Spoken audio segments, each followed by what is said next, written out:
Do you think restaurants should be forced to cut calories? 0207 862 2222 is the number. Do give me a ring. Restaurant bosses reportedly fear that the government could start dictating the number of calories, the amount of fat or sugar or salt in their dishes. And this all comes as the Telegraph claims that large restaurant chains may soon have to report back to the government on how many calories their diners consume on average. The news follows the announcement that supermarkets could be fined if they don't sell healthier food. It's all, of course, a bid to tackle the obesity crisis. But maybe you think the government should not be meddling with what you eat when you finally do shell out for a meal in a restaurant. Maybe you think that's just going far too far. Nanny state looking at your hors d'oeuvre and saying you should have had a salad. Maybe you think it's too much. I mean, I start with Paul Burke on this one. Do you think it's up to the government to monitor what you eat if you pay for a meal in a restaurant? Absolutely not. I don't think it's so much nanny state, it's cowardly state. Oh, let's have a go at this because it's easy. Right. Never mind about knife crime, social problems, housing problems. Let's talk about the calories and a creme brulee.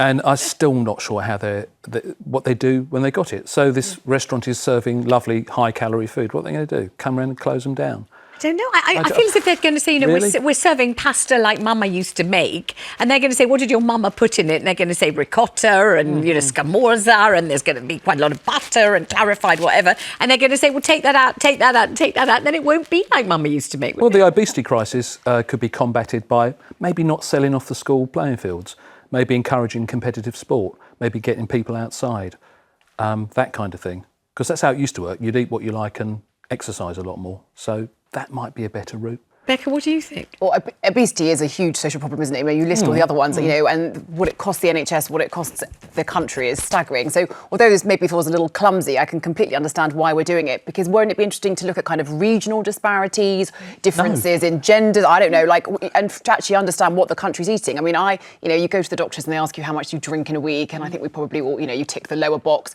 Are people being transparent with their GPs about what they're eating? And this actually might be a really useful way of finding out what's in the nation's stomach. I know it feels a bit kind of clumsy and gross, but maybe this is where we are right now, that we need to know this stuff. Gosh, and Polly, have you ever been to one of those sorts of restaurants where they do list the calories? I have, but I can't remember when. And I can't remember, it can't have been a joyful experience. No. But I do know from writing my book, obesity is a huge crisis in this country, and it is hurting people. It's killing people, as surely as knife crime is. So something does have to happen. I don't think it's that. We talk about supermarkets not just selling unhealthy food, selling healthy food as well. Sell healthy food at a price that people can afford, because I bought the tiniest pepper from my local supermarket for about 85p. Like, come on. Mm-hmm. On the other hand, people will say there are bowls of vegetables you get at the market. They're £1 for a whole bowl. You could be eating those all week. You can, roast one chicken and then you can have it in chicken salad, and you can have it in rissoles. You can, like everyone used to do, and then you can have it on a piece of toast on Sunday night. You can, there are ways of eating healthily more cheaply, aren't there? But there's a lot of time that what you just described. That's a huge time pressure for families that don't have time, especially if you're trying to kind of pay for your household as well as feed it. So there's a bit of privilege, unfortunately, involved in being able to eat healthily. And so I think if we can understand a bit more about where those hidden calories, the fact that actually maybe your bowl of pasta isn't as healthy as whatever an alternative would be, increasing that level of sort of food literacy, which I know sounds a bit of a jargony term, I think probably is something that we do need. Yeah. It's the first time in history where the poor have been fat and the rich have been thin, and that needs to be addressed with, I just think, more exercise. I don't mean going down the gym, just healthier lifestyle.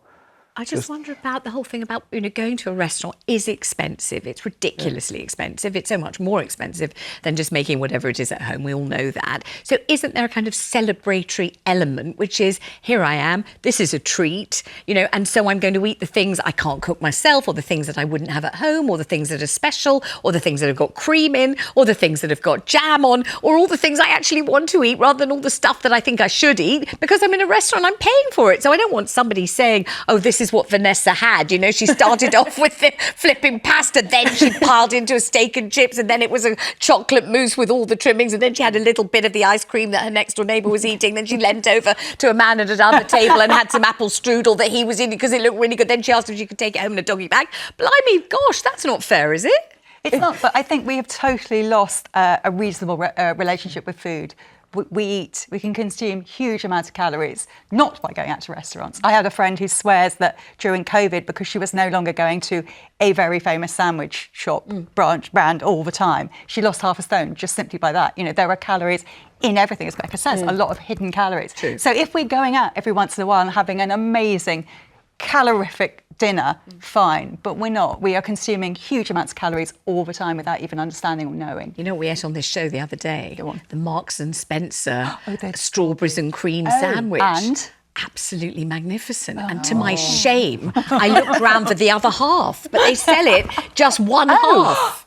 It's only one half. That's very responsible. It's to save you from yourself, and I needed saving, because if I hadn't, I would have eaten both. I mean, I thought, God, that's so delicious. Where's the other half? It wasn't even there. Don't tell anyone I said that. I'd never say that on television, obviously. Let's go to Michael, who's on the line in Hertfordshire. Hi, Michael. Should restaurants report back to the government? Should the government interfere in the recipes that restaurants are serving? What do you think? Oh, I think that's all crazy. My wife and mother-in-law and daughters are all very good cooks. Yeah. I think you should, the state should keep out of it. I spent a certain amount of time being bored as a district councillor because nobody really addressed this problem at all. Oh, yes, well, what would you have done, though? Addressing the problem, in your opinion, would involve doing what? Well, as far as obesity is concerned, that seems to be the main exercise. I think it's important to have a common sense attitude to food and drink, particularly drinking enough in this warm weather. But why does that seem to elude so many of us? Why do we not have a common sense attitude? Instead, we have a very emotional attitude in general. You know, we eat to celebrate, we drink to celebrate, we eat when we're sad, we drink when we're bored. A lot of it doesn't have anything to do with being hungry at all. And common sense doesn't seem to have any part in it at all, does it? Ah, well, yes, that's family life, isn't it? Is that what it is? Family life. You're so lucky to have all these people who are really great cooks and chefs in your family. How lucky. Michael, thank you so much. Let's go to Sue on Facebook. She says on Facebook, I don't think restaurants are responsible for obesity, but it wouldn't be a bad idea to have more healthy restaurants aimed at people following diets like Slimming World. She says, I'm on a diet myself and it is really difficult to eat out. And you're really nodding at that, Becca. Yeah, I think that's really fair because, you know, to your point, you want to go out and have a treat, but if all the treats on the menu are calorific and actually you are trying to be mindful, we should be providing for people exactly like this. I must say, I have been at restaurants and looked at the menu when they do list the calories, and you look at all the things you think you ought to have that you don't really want to have, but you think you better have, like the something or other salad or something, and they've got so many calories, you think, well, not that. And then as you go down and the calories are just there burning their horrible figures into your soul, you think, oh, blimey, you'd better go home and have a glass of water and leave because there isn't a single thing you can possibly eat. So they definitely are off-putting. And you can lie. You can lie. You can lie? Yeah. To yourself? No, the restaurant can lie about how many calories there are. And they can lie about the data they're going to send to They've obviously got a very criminal mind. But I just don't think it's reliable. I don't think it's tenable. I don't think it's workable. Really? What about cooking? Does anyone actually do that? Can anyone do that, Becca? No, I can't. I sense you might know. Okay. Oh, really? Yeah. Do you? I think that's like I thought you were really together. Terrible. I make toast. Are you a cook? Can I cook? I can cook. Yeah. Do you? I live on my own, so Same. You know, I wouldn't really sort of get stuck into cooking myself a whole. Not really, not very much. But what I do remember at school was that the girls who did domestic science, it was really difficult. You had to feed, you had to do a week's menu, you had to budget for it, and you had to feed, a young child that was just taking solids, a diabetic grandpa who was living with the family. Wow. I'm not joking. It was really exacting and difficult. And all the people who did domestic science, they could balance a budget. Yeah. They could make nutritional kind of good, decent food, often without the frills or trimmings. But, really they could keep a whole family alive on a budget. And it was a damn difficult, exacting thing. Anyone who thought it was a kind of silly thing for the less academic girls, they were quite wrong about it. It was really challenging. Lot of domestic science, the word exactly. Science in, and then so when you look at what's going on now, if there is food, they call it food and nutrition in some schools, it's things like design a packaging thing for a pizza. Okay. Design a Really? package. It's not the same thing. How are you No. going to feed the diabetic grandfather and the baby that's just taking solids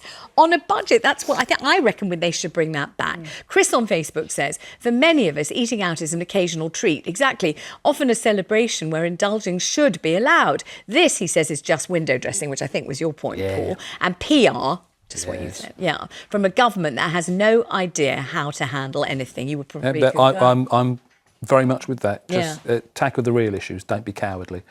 This is window dressing. So Nonsense. if you were going to attack obesity really, without being cowardly, where would you steam on it? I would look at the food industry. Yeah. Because foods. I mean, my son's a chef, and he goes berserk about how food is processed.